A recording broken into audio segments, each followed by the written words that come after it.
doing? I'm doing great because today's my June wrap-up. Before we start, I do have to say my window's open, it's hot outside, so if there's any noise, I apologize. But I'm gonna try to do my best to talk around it, to edit around it, but there might be some cars running by because they're really loud today. I don't know why. But let's get the June wrap-up started with these stats. I read 10 books in the month of June, a little bit less than typical, but June was a weird one for me. I don't know why. But I read a total of 3,776 pages, which averages out to 376.7 pages per book and 125.56 pages per day. For the format, we have 3 books I own, 2 ebooks, 3 galleys from NetGalleys, and 2 library books. For star ratings, we have 1 1 star, 3 2 stars, 3 3 stars, 2 4 stars, 1 5 stars, and an average rating of 2.9. And for age range, we have 1 middle grade, 2 young adults, 1 new adult, and 6 adult books. And for genre, we have 4 contemporaries, 1 mystery thriller, 1 fantasy, 1 historical fiction, 2 non-fictions, and 1 graphic novel. So the first book I read this month is Fangirl by Tessa, which I gave 4 out of 5 stars to. This was actually quite a surprise because if you've been around here, you know that Tessa Bailey's most recent releases have been a bit hit or miss for me, but this premise just sounded so much fun. It's a sports romance between like a golfer and his biggest fangirl, and she kind of like starts coaching him a little bit because he's been in a bit of a rut, and just that setup just sounded really fun. But then I got it and it got very mixed reviews from people, so I was like, okay, maybe this might not be good. But then I had such a fun time with this book. It's definitely not one of the best romances I've ever read, like far from, but I just had so much fun reading this book.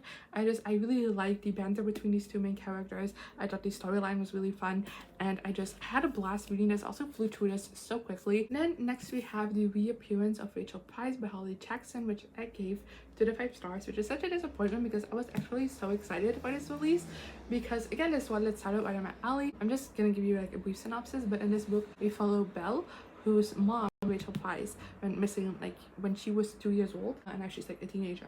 And as she and her family are kind of working on a documentary about her mom's disappearance and how it affected them and stuff like that, Rachel Price reappears, hence the title, and it just kind of puts things into motion. And I don't know, I really don't like this one. Like I said, it sounded very interesting to me, and I've really enjoyed the Good Girls Guide to Murder series besides the last book.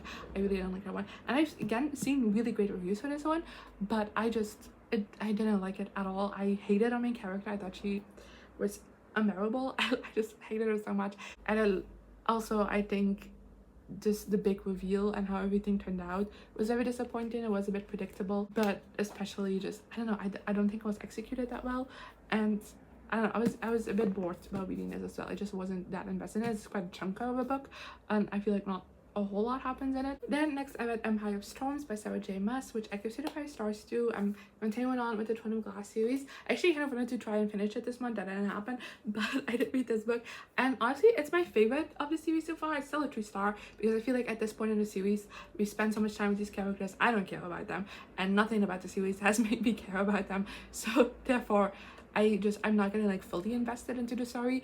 But I do think this was really well executed. There was a lot going on, very fast paced, very fun to read as well. The plot was just really engaging, very good, very great reveals, and I'm very hyped to see kind of like the direction things are going in. Then next I read The Secrets of Sir Richard Kenworthy by Julia Quinn, which I gave 1 out of 5 stars to. This is the final book in the Smythe-Smith quartet, and honestly this one started off fine. I've given every book in the series a 3 star besides this one, and this kind of was feeling kind of like that same way, where it's like a fun, enjoyable read, but like nothing too special about it. And but I did like the couple. And then The Secret of Sir Richard Kenworthy got revealed, and I got very pissed off. I was like, you know, maybe we could pull this off, but then, you know, he just turned into a massive dick, and I hated him so much.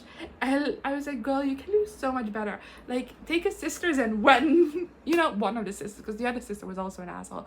But I hate the way it was resolved because I feel like he had nothing to do with it, you know?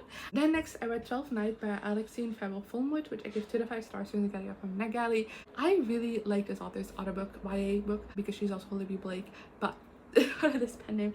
I read My Chemical Romance, really enjoyed that. It's such a fun YA like STEM romance. This one, I sounded interesting.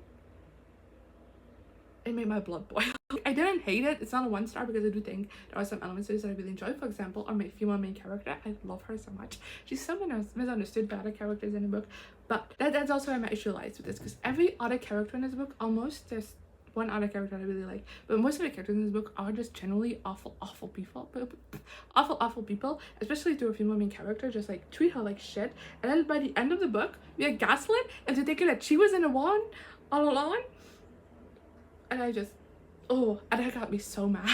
Then next I read Not in Love by Ali Hazelwood, which I gave 2 to 5 stars to, and it's probably the biggest disappointment for this month. It's definitely not my least favorite book of the month, far from, but this is the lowest I rated a Ali Hazelwood novel. Like one of the novellas I rated lower, but this was such a disappointment. I did know going into this that this was more of like an erotic romance, is what she describes it herself as, than like a rom-com. So it's more serious, more emotional, but I feel like it kind of failed at that for me.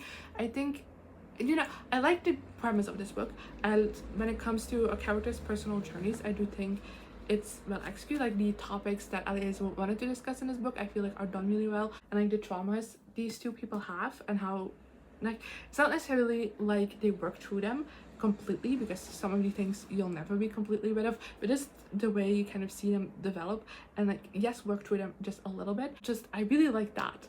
I think that was really well done.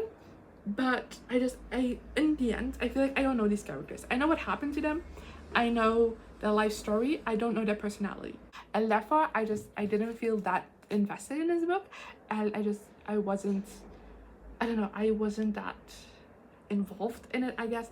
And I also just didn't feel any chemistry between the 2 main characters. I feel like the romance was a bit lackluster, which, you know, might be because I just felt no attachment to these characters at all, because I didn't know who they were, so therefore I also didn't understand why they would fall in love with each other, because they were a blank page. Then next I read The Impostor Heiress by Ana Huang, which I give 2 to 5 stars to. I got from NetGalley. This is a non-fiction book, and you know, the premise of this one, wild. This person's life, wild. This book, absolutely boring. Like, I don't know how this author made this story so boring, but she did, and I was so bored reading this, and I zoned out a couple of times towards the end, because it dragged on so much. I went on so many irrelevant tangents. Then next we have Cross My Heart and Never Lie by Nora Dåsnes, which I give 2 to 5 stars to. And this is a guy from NetGalley. I'm so sorry if I mispronounced that author's last name though. She's from Norway, and this is a translated book. This is a middle grade kind of like graphic novel, and you know, if I was younger I would have absolutely loved this, but now I just kind of felt like it was like in a bit of depth for me. It's kind of like in a diary style format, which I do think was a really fun way to tell the story. I liked what was going on. I like the topics that it talked about. The art was absolutely stunning, but like I said, I feel like I was lacking depth from it. I wanted a little bit more from it. And then next we have my favorite book of the month, and that's King of Sloth by Ana Huang, which I give 5 stars to. Isn't it stunning? This, by the way, I want to say that this is kind of what I wanted from Not in Love, even though they're very different books, very different setups, but I feel like this book as well did a great job at kind of delving into our main characters' like traumas and their personal journeys, and these 2 people are also people who are very reluctant to fall in love, just like in this book, even if the circumstances around it are very different. And I feel like it did such a greater job at kind of like exploring that, building the chemistry between them, like them trying to find that trust within each other. Things aren't going to go well, and that it's fine to open up to each other.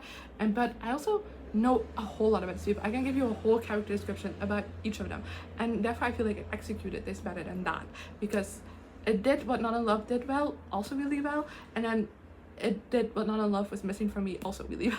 This I love. Like I said, it's a bit more of a slower book, not necessarily that it's slow paced or slowly built, but it's not even a slow burn. But I feel like when it comes to other Ana Huang books that I really love, like King of Rat and King of Bride. King of Bride is my favorite in the series. It's my second favorite. Like King of Bride, I was like giggling, kicking my feet, and just like screaming. I've compared it in my Goodreads review to like a burning passion, and this one just feels like a warm hug.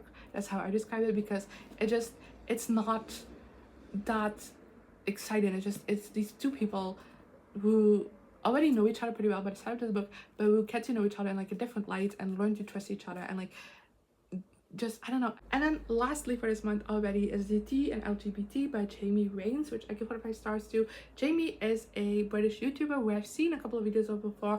I'm not subscribed to him, I don't watch him like regularly, but he does pop up on my recommended a couple of times, and I do check it out, so I do know him. And I thought it would be fun to check out his book. This is basically a trans 101 book, mainly written for people who are just starting to discover that they're trans. But it also very much as an ally.